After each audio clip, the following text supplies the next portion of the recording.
El gran tema, además, con los medicamentos y cuánto sabemos, nos educamos bien, tomamos las dosis correctas, es lo que queremos conversar hoy en Giros con la doctora Laura Olate, endocrinóloga. ¿Cómo le va, doctora? Muy bien, usted, muchas gracias por la invitación. Gracias. Estábamos hablando en el caso de las personas que se inyectan insulina, ¿verdad? ¿Cómo saber cuál es la dosis correcta? ¿En qué momento bajo esa dosis? ¿No la bajo del todo? ¿Tengo chances si estoy tomando pastilla o me están inyectando, luego puedo pasar a pastilla?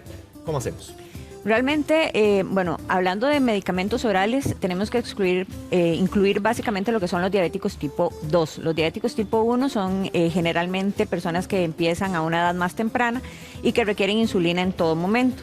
Es importante seguir las indicaciones del médico, en qué momento me tengo que inyectar, cuánto tiempo tengo que esperar después de inyectarme para ingerir alimentos, y eso va a depender del tipo de insulina que vaya a utilizar, no tanto con los medicamentos orales. Los medicamentos orales tienen la ventaja de que usualmente se consumen 1 o 2 veces al día, y esa tiene la particularidad de que logran mantener las glicemias durante todo el transcurso del día. Pero si me inyecto, ¿cada cuánto es recomendable ir a medirse, por ejemplo, el azúcar, para ponerlo en términos muy sencillos? En un mundo ideal debería medirme cada vez que me voy a inyectar. En un mundo ideal debería tener un glucómetro y debería realizar una medición de glicemia capilar, que es la punzadita en el dedo, antes de colocarme la inyección, que va a ser la que me va a administrar o me va a controlar la glicemia para el alimento que voy a consumir. Eso sería en un mundo ideal. De un paciente bien portado, pero la mayoría somos mal portadillos. Y desgraciadamente la mayoría tampoco tenemos acceso a esos dispositivos que implican un costo adicional para la economía del paciente. Entonces, idealmente, lo que los médicos hacemos es controlar un poco los pacientes con base en exámenes de laboratorio de glicemias plasmáticas, que son las pruebas de sangre normales, o en base a hemoglobinas glicosiladas, que no es la mejor opción o no es la única opción para poder controlarlo.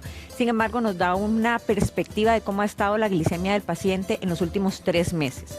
Lo que hacemos es medir cuánto azúcar se encuentra adherido a los glóbulos rojos.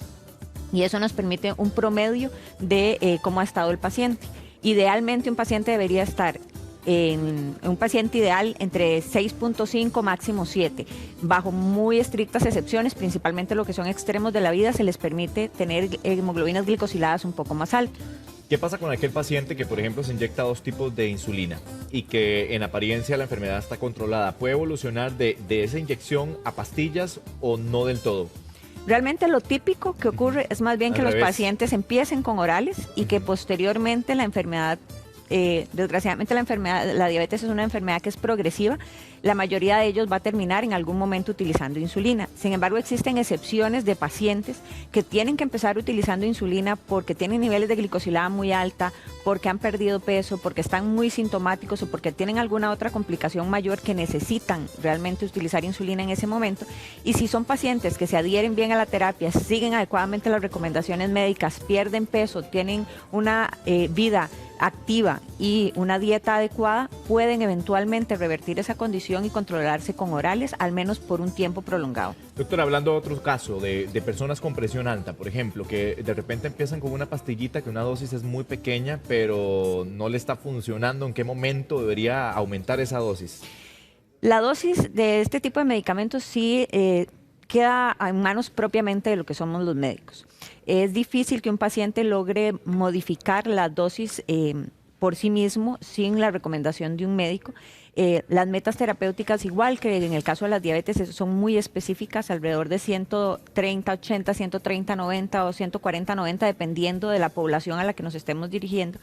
Y si un paciente no se logra controlar con varias determinaciones de presión arterial o con un monitoreo continuo, sí hay que modificar la dosis. Sin embargo, no le queda tan simple al paciente hacerlo como sí en el caso de la diabetes. ¿Pero qué síntomas debería estar midiendo una persona que de repente no tiene todos estos aparatitos en la casa, pero que sabe que tiene que aumentar la dosis? ¿Qué puede estar? La mayoría de las veces son enfermedades silentes que se necesitan niveles muy altos para que yo pueda tener alguna sintomatología.